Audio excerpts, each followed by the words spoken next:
হাওড়া কর্পোরেশনে ২৫ নম্বর ওয়ার্ডে বিশ্বনাথ দাসের সহযোগিতায় যে জাগো বাংলার বুক স্টলের উদ্বোধনে এসে সাংবাদিকদের দেবাংশু ভট্টাচার্য কি বললেন শুনুন।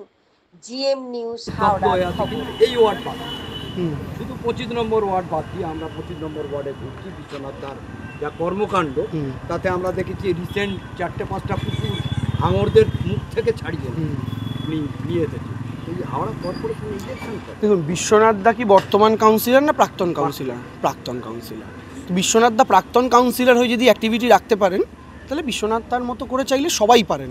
ডেজিগনেশনটা আছে কিনা ওটা ফ্যাক্টর নয়, ঠিক আছে? তো আমার বক্তব্য হচ্ছে, মানুষের সেবা দেওয়ার জন্য সবসময় যে ডেজিগনেশনের দরকার পড়ে তা তো নয়। এবং আমার বিশ্বাস হাওড়া বালিতে এরকম অনেকেই আছেন যারা অ্যাক্টিভিটি তাদের ভালো আছে, অ্যাক্টিভলি কাজ করছেন। এবার পৌরসভা নির্বাচন, কর্পোরেশন ইলেকশন, গভর্নমেন্টের অনেক রকম বিষয় থাকে, অনেক কারণ, কোভিড থেকে শুরু করে একটা সিস্টেম চেঞ্জ হওয়া, তারপর থেকে অনেকগুলো ব্যাপার হয়েছে। আমার বিশ্বাস খুব তাড়াতাড়ি ইলেকশন হবে। এবং শুধু তো এটা নয়, ওদিকে দুর্গাপুরও পেন্ডিং রয়েছে, তো সেগুলো সবটাই হবে অতি দ্রুত। এবং আমার ধারণা অলরেডি যে ডেভেলপমেন্টের কাজ হাওড়া পৌরসভা তৃণমূল পাওয়ার পর থেকে হয়েছে। যেমন মাঝে একজন রতিন চক্রবর্তী বলে একজন আমাদের মেয়র হয়েছিলেন, তিনি হওয়ার পথে তিনি পিন্ডি চটকে দিয়ে চলে গেছেন। এখন তিনি থাকাকালীন প্রথম দিকে মমতা ব্যানার্জির চাপে নজরে তিনি কিছুটা কাজ করেছিলেন, কিন্তু দুঃখের বিষয় হচ্ছে তার পরবর্তীকালে বিজেপির সঙ্গে যোগসাজশ রেখে কোনো রকম অ্যাক্টিভিটি না করে কোথাও একটা এরকম পরিস্থিতি তৈরি করতে চেয়েছিলেন। তো যাই হোক, তার পরবর্তীকালে এখন যিনি আছেন সুজয়বাবু, তিনি অ্যাডমিনিস্ট্রেশনের দায়িত্বে আছেন, তিনি তার মতো করে করার চেষ্টা করছেন। তো আমার ধারণা ইলেকশন হয়ে গেলে মানুষ যখন তাদের কাউন্সিলরদের পেয়ে যাবেন যারা প্রাক্তন নন, বর্তমান হবেন, সেই জায়গাটা অবশ্যই মানুষের জন্য সুবিধাজনক হবে। তো আমরাও চাই ইলেকশন অতি দ্রুত হোক। অন্তত একজন হাওড়ার বাসিন্দা হিসাবে তো আমি অবশ্যই চাইব দ্রুত হোক, কারণ কলকাতার টুইন সিটি বলা হয় হাওড়াকে। তো কলকাতায় যদি একটা অ্যাক্টিভ কর্পোরেশন থাকতে পারে, হাওড়ার কর্পোরেশন কেন অ্যাক্টিভ থাকবে না? অবশ্যই এটা আমাদের হাওড়াবাসী হিসাবে দাবি থাকতেই পারে। তো আমরাও চাই খুব দ্রুত ইলেকশন হোক, এবং আমাদের ধারণা ইলেকশন খুব দ্রুত হবে, সেটা বিধানসভার আগে হোক আমরা চাই।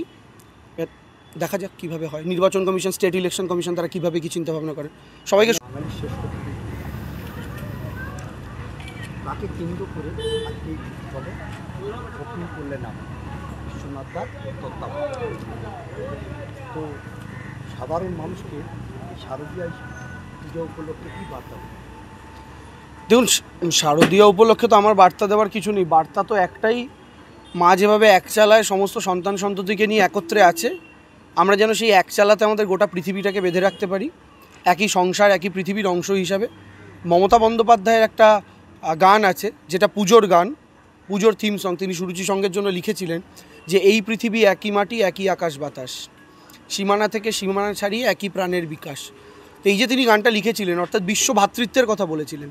তো সেই জায়গা থেকে দাঁড়িয়ে আমার মনে হয় গোটা পৃথিবীর সমস্ত মানুষকে, দেশ, জাতি, ধর্ম, ভাষার গণ্ডি পেরিয়ে আমরা প্রত্যেকে মানুষ, শুধু এই পরিচয় নিয়ে যদি আমরা একত্রিত হতে পারি, তাহলে আমার মনে হয় পৃথিবীর সমস্ত হানাহানি বন্ধ হয়ে যেতে পারে।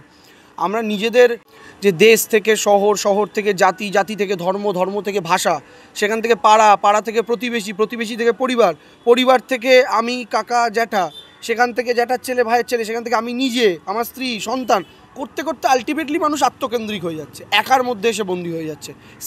সেলফ স্যাটিসফ্যাকশনই আজকের দিনে আমাদের একমাত্র উদ্দেশ্য হয়ে গিয়েছে। অর্থাৎ আমি কতটা ভালো থাকতে পারি, আমার কোথায় ভালো হতে পারে। তো আমার মনে হয় মা দুর্গা সেখান থেকে একটা বার্তা দিচ্ছেন যে একটা বৃহত্তর চালার মধ্যে তিনি একত্রিত সবাইকে নিয়ে বাস করছেন। তাতে যেমন অসংখ্য প্রাণী রয়েছে যারা একে অপরকে খায়, একই চালার মধ্যে মহিষ রয়েছে, যে মহিষ মৃত, মায়ের পায়ের নিচে রয়েছে সিংহ, এদিকে সিংহ রয়েছে, আবার এদিকে মাথার ওপরে মহাদেব রয়েছেন, যে মহাদেবের সাথে ষাঁড় বাহন হিসাবে রয়েছেন। তো সিংহ তো ষাঁড়কে পেলে ছাড়বে না, কিন্তু তারা একসাথে আছে। কার্তিকের এদিকে ময়ূর রয়েছে, আবার মা দুর্গার এক হাতে সাপ রয়েছে, যে সাপটা মহিষাসুরকে ছোবল মারছে। ময়ূর তো সাপকে পেলে ছাড়বে না, একসাথে আছে। এদিকে গণেশের পায়ের নিচে রয়েছে ইঁদুর, আবার মা লক্ষ্মীর পায়ের নিচে রয়েছে পেঁচা, তো পেঁচা ইঁদুরকে পেলে ছাড়বে না, কিন্তু তারা এক চালার তলায় আছে।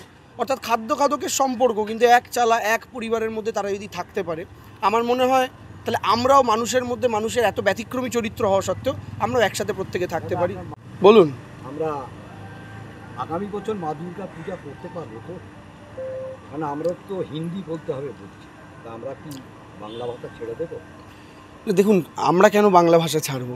মানে আপনি আপনার জায়গা কেন ছাড়বেন? এখন বিষয়টা হচ্ছে, বর্তমানে ভারতবর্ষের মাটিতে এমন একটা শক্তি এসছে যারা এক ভাষা, এক ধর্ম, এই যে একটা বিষয় নিয়ে গোটা দেশের মানুষকে গুলিয়ে দিতে চাইছে। ধরুন ধর্মের মধ্যেও, ধরুন আমি হিন্দু, মানে অর্পণ দাঁড়িয়ে আছে, বিশ্বনাথ আছে, আমরা এখানে হিন্দু যারা আছে অধিকাংশ।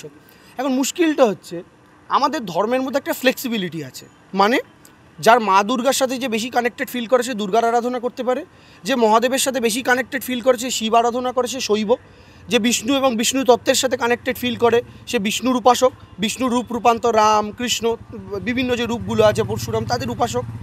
তো এরকমভাবে আমরা প্রত্যেকে, কেউ আবার মা শীতলার ভক্ত, কেউ আবার মা মনসার ভক্ত।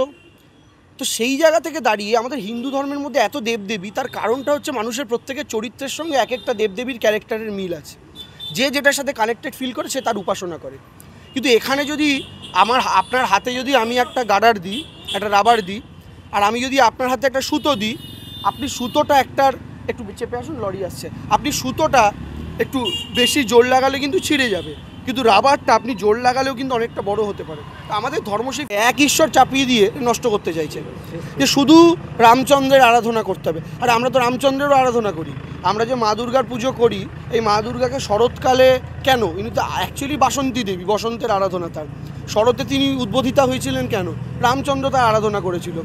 আমরা বাঙালি হিন্দুরা রামচন্দ্রকে কোথা দিয়ে চিনি? আমাদের ঠাকুমারা যখন খোল করতাল নিয়ে বাজাতো, হরে কৃষ্ণ কৃষ্ণ কৃষ্ণ হরে হরে, হরে রাম রাম রাম হরে হরে, ওই রাম নামে একটা স্নিগ্ধতা আছে। আমরা ছোটোবেলায় যখন ভূতের ভয় পেতাম, ঠাকুমা শিখিয়ে দিত, ভূতের ভয় পাবি না, ভূতের ভয় পেলে মনে মনে বলবি ভূত আমার পুত পেতনি আমার জি, রাম লক্ষণ বুকে আছে ভয়টা আমার কি। আমরা সেই সময় থেকে রামকে চিনি, কিন্তু আজকে যে রামকে আমাদের সামনে প্রেজেন্ট করা হচ্ছে, সেই রামকে, সেই রামচন্দ্রের জায়গায় আছে, কিন্তু তাকে বিকৃত করে তার উপাসনা পদ্ধতি মসজিদের সামনে দিয়ে বাইকে করে গিয়ে মুখে গুটকা ভরে উগ্র চিৎকারে জয় শ্রীরাম এমনভাবে করবে, রামচন্দ্রই পালাবেন ভয় ওইরকম আওয়াজে। ঠিক আছে, তো এই যে ধর্মের বিকৃতিকরণ, এই বিকৃতিকরণটা বাঙালি কোনোদিন অ্যাকসেপ্ট করবে না, করতেও পারে না। বাঙালির কাছে ডিজেতে ওই উগ্র চিৎকারে জয় শ্রীরাম, আর একজন বাঙালিকে আপনি যদি বলেন ভোরবেলা 4টের সময় বীরেন্দ্রকৃষ্ণ ভদ্রের কণ্ঠে মহিষাসুরমর্দিনী, বাঙালি কিন্তু বীরেনবাবুর পক্ষেই থাকবেন।